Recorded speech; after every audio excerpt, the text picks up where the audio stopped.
Hey guys, I wanted to share a video with you that I've had for a while, and I figured I'd just make a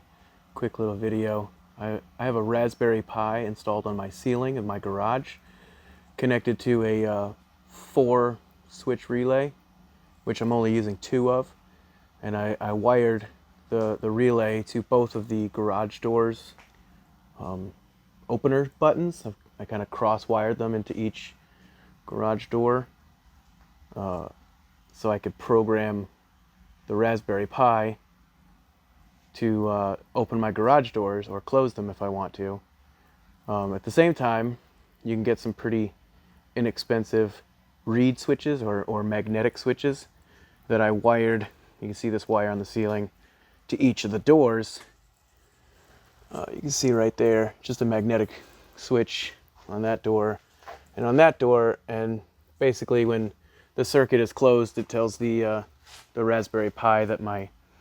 garage doors are closed, and if the circuit is open, it tells the Raspberry Pi that the doors are open. And what I also did is on the Raspberry Pi, it's got Wi-Fi, so I'm hosting a server on this Raspberry Pi that I put a web page, and on that web page I just have 2 buttons, one to open one garage door and one to open the other garage door or close it, and then tell me if it's open or closed.